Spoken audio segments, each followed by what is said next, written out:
Chapter 8. The audience was clearly ill at ease. They applauded at the final assignment, but the applause was piecemeal, no longer a crescendo of united enthusiasm. There were murmurs of confusion. Jonas moved his hands together, clapping, but it was an automatic, meaningless gesture that he wasn't even aware of. His mind had shut out all of the earlier emotions, the anticipation, excitement, pride, and even the happy kinship with his friends. Now, he felt only humiliation and terror. The chief elder waited until the uneasy applause subsided. Then she spoke again. "I know," she said in her vibrant, gracious voice, "that you are all concerned, that you feel I have made a mistake." She smiled, the community, relieved from its discomfort very slightly by her benign statement, seemed to breathe more easily. It was very silent. Jonas looked up. "I have caused you anxiety," she said. "I apologize to my community." Her voice overflowed. "I have caused you anxiety," she said. "I apologize to my community." Her voice flowed over the assembled crowd. "We accept your apology," they all uttered together. "Jonas," she said, looking down at him, "I apologize to you in particular. I caused you anguish." "I accept your apology," Jonas replied shakily. Earlier that day, dressing in his own dwelling, he had practiced the kind of jaunty, self-assured walk that he hoped he could make to the stage when his turn came. All of that was forgotten now. He simply willed himself to stand, to move his feet that felt weighted and clumsy, to go forward, up the steps, and across the platform, until he stood at her side. Reassuringly, she placed her arm across his tense shoulders. "Jonas has not been assigned," she informed the crowd, and his heart sank. Then she went on. "Jonas has been selected." He blinked. What did that mean? He felt a collective questioning stir from the audience. They too were puzzled. In a firm, commanding voice, she announced, "Jonas has been selected to be our next receiver of memory." Then he heard the gasp, the sudden intake of breath, drawn sharply in astonishment by each of the seated citizens. He saw their faces. The eyes widened in awe, and still he did not understand.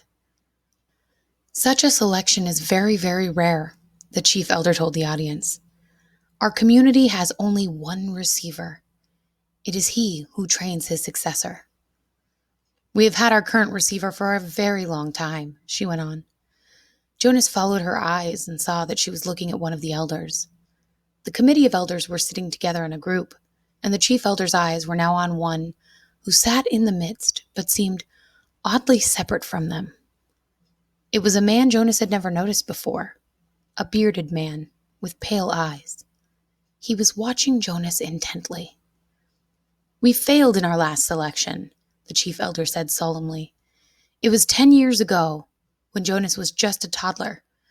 I will not dwell on the experience, because it causes us all terrible discomfort." Jonas didn't know what she was referring to, but he could sense the discomfort of the audience. They shifted uneasily in their seats. "We have not been hasty this time," she continued. "We could not afford another failure. Sometimes," she went on, speaking now in a lighter tone, relaxing the tension in the auditorium, "we are not entirely certain about the assignments, even after the most painstaking observations. Sometimes we worry that the one assigned might not develop through training every attribute necessary. 11s are still children, after all.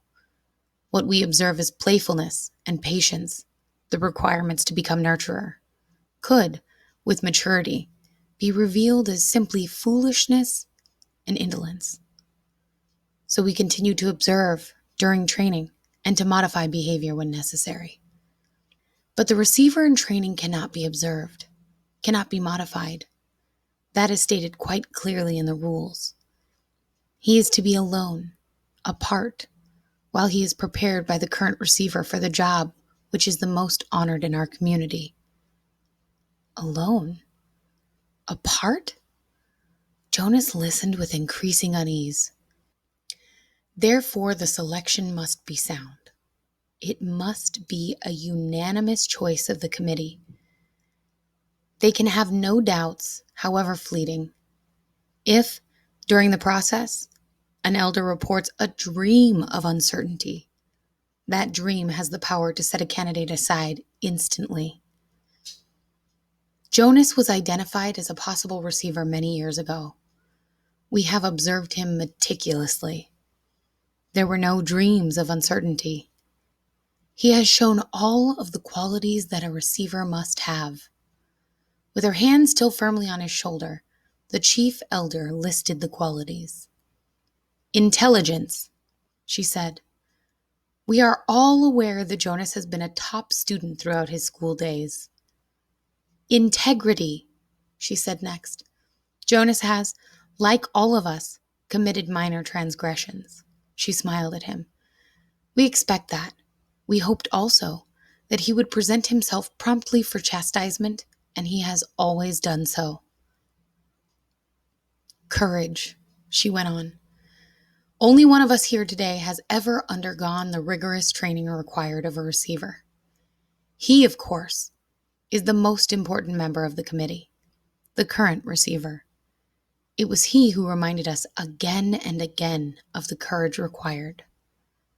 Jonas, she said, turning to him, but speaking in a voice that the entire community could hear.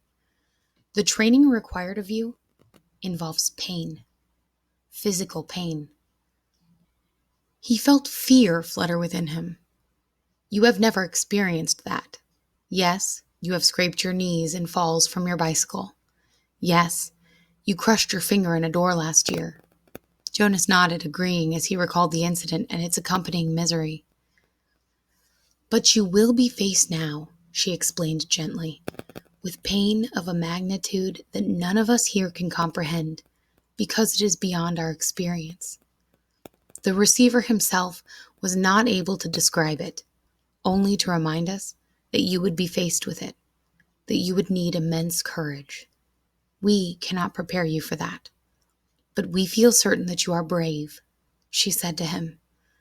He did not feel brave at all, not now. The fourth essential attribute, the chief elder said, is wisdom.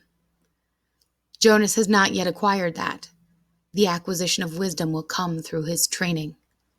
We are convinced that Jonas has the ability to acquire wisdom. That is what we looked for.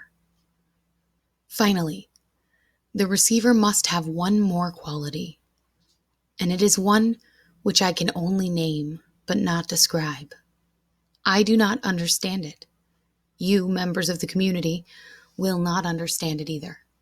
Perhaps Jonas will, because the current receiver has told us that Jonas already has this quality. He calls it the capacity to see beyond. The chief elder looked at Jonas with a question in her eyes. The audience watched him too. They were silent. For a moment he froze, consumed with despair. He didn't have it, the whatever she had said. He didn't know what it was. Now was the moment when he would have to confess, to say, "No, I don't, I can't," and throw himself on their mercy, ask their forgiveness, and explain that he had been wrongly chosen, that he was not the right one at all. But when he looked out across the crowd, the sea of faces, the thing happened again. The thing that had happened with the apple. They changed. He blinked and it was gone. His shoulders straightened slightly. Briefly, he felt a tiny sliver of sureness for the first time. She was still watching him. They all were. I think it's true, he told the chief elder and the community. I don't understand it yet. I don't know what it is. But sometimes I see something. And maybe it's beyond. She took her arm from his shoulders. Jonas, she said, speaking not to him alone, but to the entire community of which he was a part. You will be trained to be our next receiver of memory. We thank you for your childhood. Then she turned and left the stage, left him there alone, standing and facing the crowd which had begun spontaneously the collective murmur of his name. Jonas. It was a whisper at first, hushed, barely audible. Jonas, Jonas. Then louder, faster. Jonas, Jonas, Jonas. With the chant, Jonas knew the community was accepting him and his new role, giving him life the way they had given it to the new child Caleb. His heart swelled with gratitude and pride, but at the same time, he was filled with fear. He did not know what his selection meant. He did not know what was to become, or what would become of him.